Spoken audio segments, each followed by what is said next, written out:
Gazette du Togo, une vision sur l'actualité togolaise et sur le monde.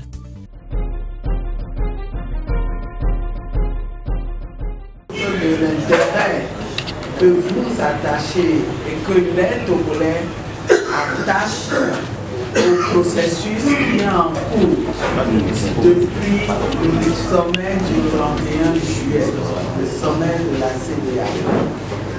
Et on va commencer par répondre à une question qui permet de planter le décor. C'était la 9e question, selon ce que j'ai noté, et qui demande à savoir à quoi va servir le mémorandum. Est-ce que c'est une nouvelle feuille de route ou bien est-ce que c'est un document de travail? Dans l'intitulé, nous avons bien précisé que pour nous, il s'agit d'anticiper un peu sur le dialogue de mise en œuvre de la feuille de route, parce que la feuille de route, elle a été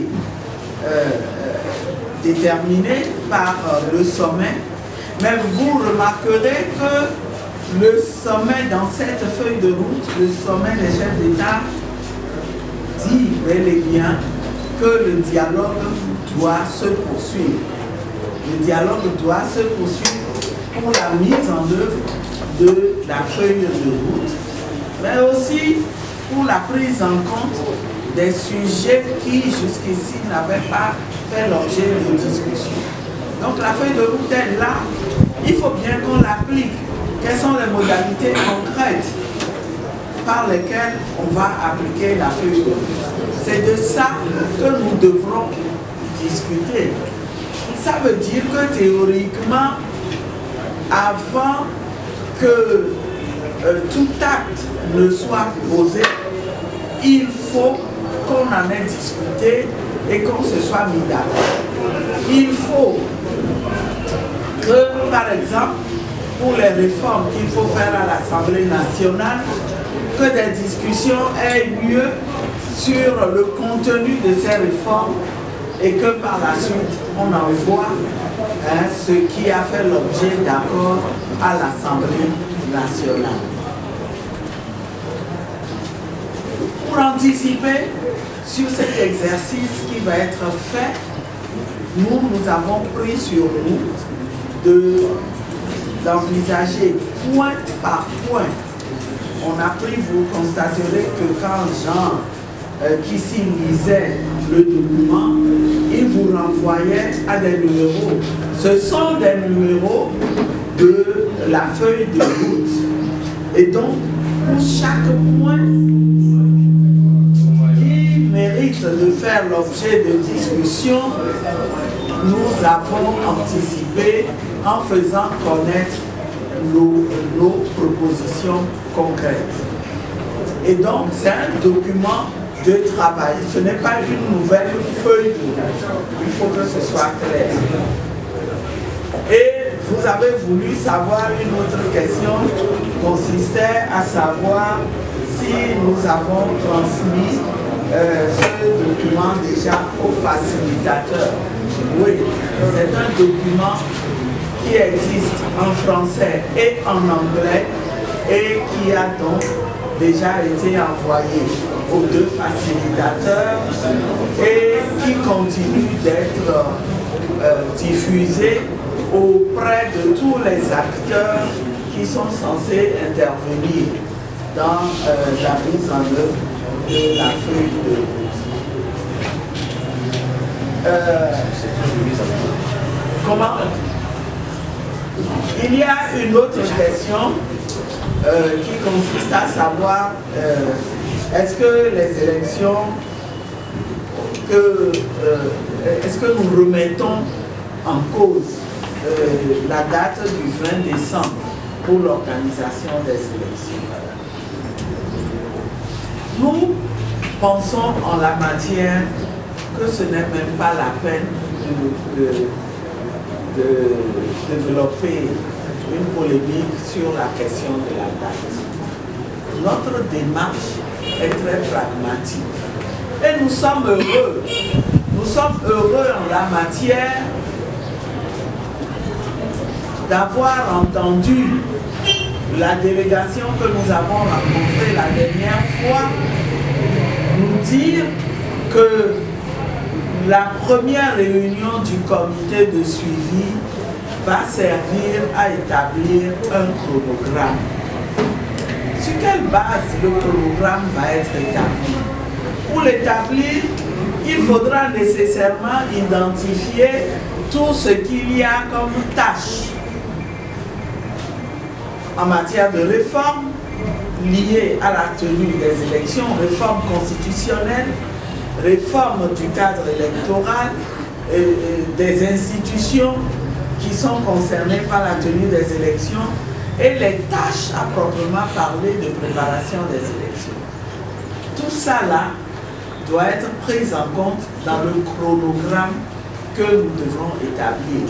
Et nous avons trouvé tout à fait logique que le comité de suivi ait pensé qu'il faut commencer par adopter un chronogramme. C'est d'ailleurs l'une des raisons aussi pour lesquelles nous nous étonnons. Nous nous étonnons et nous condamnons fermement les initiatives unilatérales qui sont prises alors même qu'il n'y a pas eu de chronogramme, alors même que nous ne nous sommes pas entendus sur l'ensemble des actions à mener. Donc, c'est un appel que nous voulons lancer à nouveau. Nous constatons que ces décisions unilatérales qui sont prises, ces actes unilatéraux qui sont posés, constituent une violation de la feuille de route de la CEDEAO. Ces informations aussi, nous les avons envoyées au fur et à mesure aux facilitateurs. Ils sont au courant de ce qui se passe. Alors, il y a une autre question qui veut savoir quand est-ce que les facilitateurs vont revenir. Il y avait une première rencontre qui avait été prévue pour le mardi 14 août dernier. Mais le week-end, nous avons reçu une autre information nous disant que cette rencontre ne pourrait pas tenir. Et la date qu'on nous a annoncée pour l'instant, c'est celle du 27 août. Nous espérons que les facilitateurs, en ce moment-là, dans le cadre du comité de suivi, prendront les dispositions pour que tout ce qui est à l'envers soit remis à l'endroit. Que tout ce qui est à l'envers, tout ce qui se fait à l'envers, avec on ne sait quelle intention, que ça soit remis à l'endroit. Ce qui est en jeu, c'est l'avenir, c'est le destin de tout un peuple, de au moins 7 millions d'âmes. Et nous savons que la CEDEAO sera suffisamment responsable pour faire les choses comme il faut le moment venu. Qu'est-ce que nous avons répondu à la CENI? Vous voulez savoir, cette question est revenue par 2 fois. Est-ce que nous allons envoyer nos représentants à la CENI? Quelle est la position officielle de la coalition par rapport aux actes que pose la CENI? Eh bien, notre position, vous la connaissez déjà. Nous ne sommes pas d'accord. Nous sommes étonnés qu'on ait pu poser ces actes-là. Nous pensons que c'est un manque de respect profond à la CEDEAO.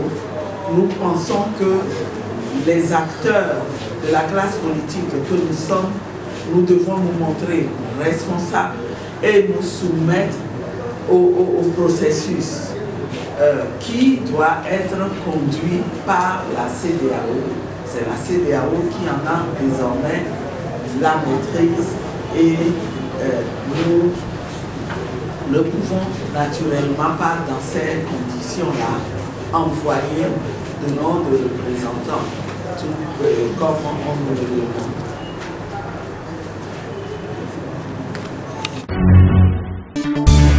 La Gazette du Togo, une vision sur l'actualité togolaise et sur le monde.